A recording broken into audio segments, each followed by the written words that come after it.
Hello class, hope you're doing well today. Almost at the end of the semester, and today we're going to go over Chapter 11, the assessment and treatment of sex offenders.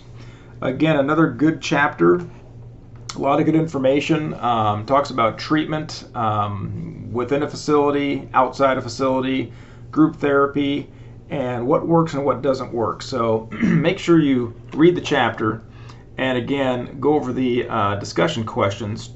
Answer those with your study buddy, because those will definitely help you to understand what this chapter is about. Okay. So the book does a good job talking about history of sex offender treatment. And years ago, back in the 40s and 50s, this illegal action, being a sex offender, was looked at as somebody that had a medical problem, as a disease. So originally this was looked at as a disease. Again, we think of diseases as something like cancer or something like that. So back then, it was looked at not necessarily a psychological issue, but a disease that could be cured. Okay. Moving forward, though, some of this disease, psychopathy, was that physical castration would help. But this is not always true. And again, hormone treatments was also used to curb sexuality of some offenders starting in the 1940s.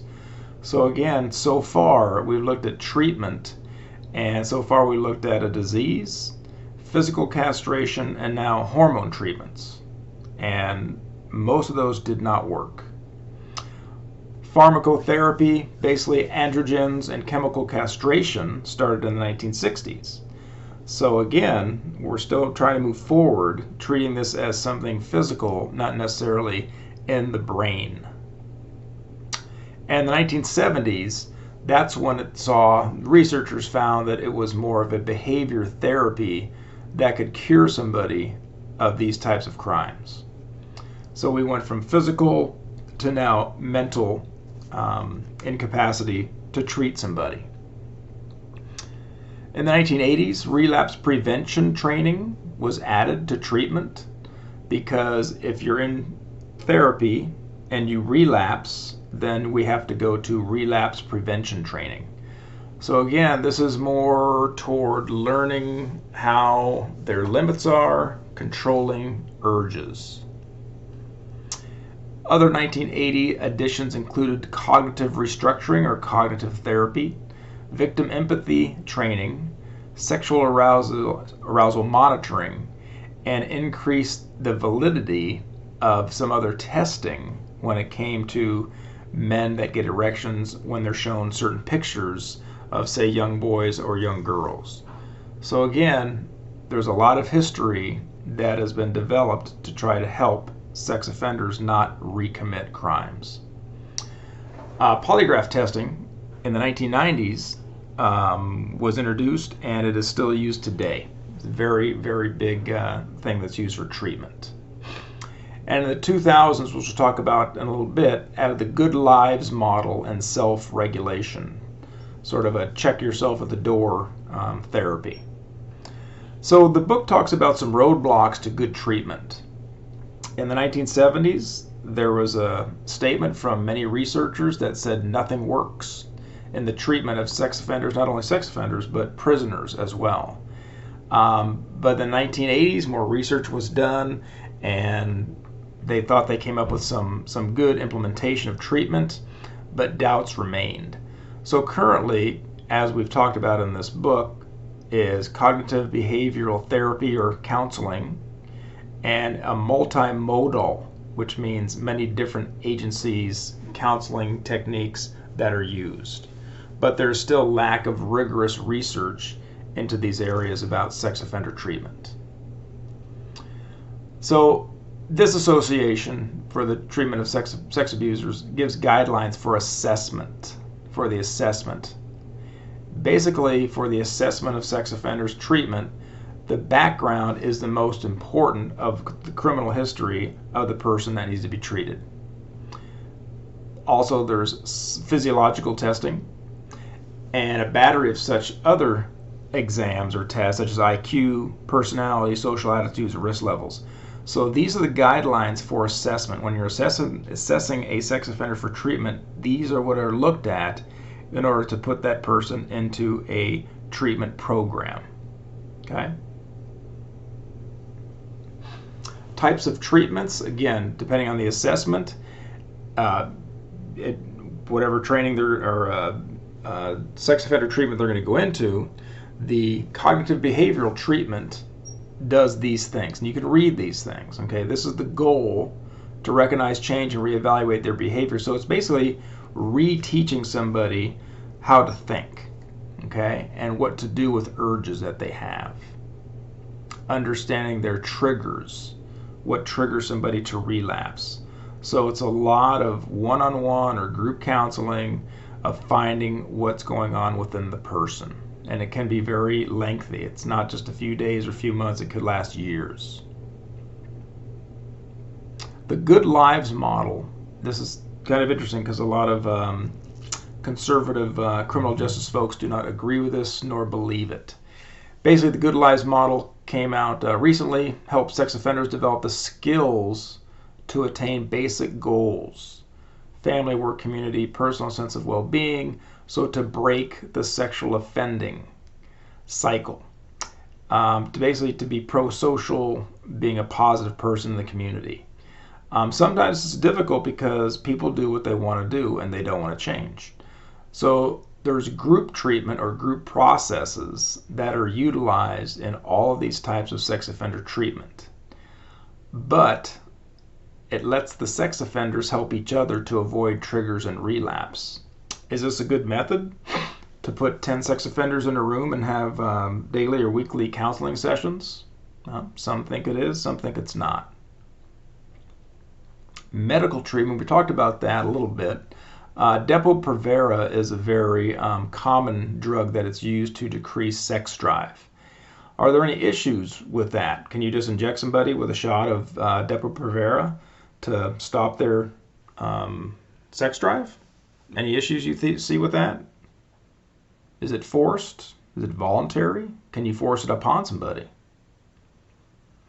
It can't reduce certain types of sexual urges when these drugs are given. It can have bad side effects for the person. Physical castration is rarely offered. It reduces but not eliminate the sexual aggression. So again, trying to reduce testosterone is the goal here. And the offender can use other things to sexually violate somebody. Fingers, objects, etc. So just because the testicles are shrunk or they're physically castrated doesn't mean they can't reoffend. That's another sticky point in treatment.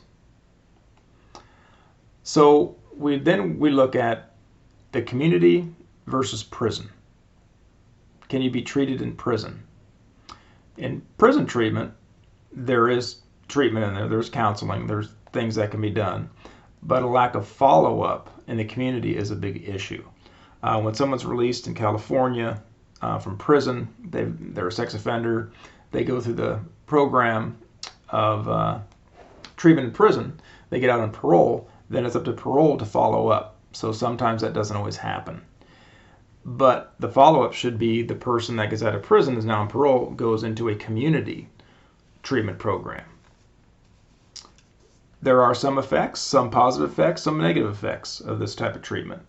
And again, some treatment works for some, but not all treatment works for all. So you have to tailor the treatment for the offender depending on the assessment. We always go back to the assessment at the beginning, what we're going to do for this person. And some issues, some ethical, legal issues with sex offender treatment. Are offenders forced into treatment? Is the community more important than the offender? What about confidentiality on the offender? If someone doesn't want to go to treatment, do they remain in prison? If somebody refuses to go to treatment in the community and they're on parole, is that a violation of their parole? The book also talks about treatment staff. Some of you will be working with sex offenders in a staff type of position, whether it be a counselor, parole agent, probation officer, etc. And those staff need to be trained with attitudes toward the offender's behavior that are positive and supportive. So you can't be a counselor or a probation officer or a parole agent and supervise sex offenders and hate sex offenders. Nobody likes sex offenders, but they're still people. They need to be treated if that's what the prerogative is, and you must believe in it, or else you're not going to be any help. So that's kind of a big deal when it comes to staffing. So a lot of people who don't agree with it probably shouldn't go into this line of work. Who is at most risk to reoffend? So you have a sex offender, they commit a crime or two, they go to jail or they go to prison, they go through the assessment, then they go into treatment, and who's going to be at most risk to reoffend out of those people? First of all, a high PCLR or static 99 score that we talked about, the static 99 is used. So the higher the score, that is one of the most important things about who's going to reoffend. If you have a high score, 5 or 6, more than likely you're going to reoffend. Not always, but more than likely because of the score so high. A person that's unemployed and having a high score. A person that has a high score, is unemployed, and is younger and used violence in their sexual offenses. 1 or more previous sex offenses. So if you put all these things together, that's going to be your most risk offender to the community. There are a lot of treatment dropouts, and again, that is indicative of who's going to be most at risk. And some people go 1 or 2 sessions and then don't go back. Okay, they just drop out. They don't want to do it for whatever reason. Okay, that's this chapter. It's not too long, but it has a lot of good information. So make sure you know the history and some of the treatment modalities that we've talked about. And again, go over the chapter summary and answer those discussion questions at the back. And for the rest of your day, have a good one.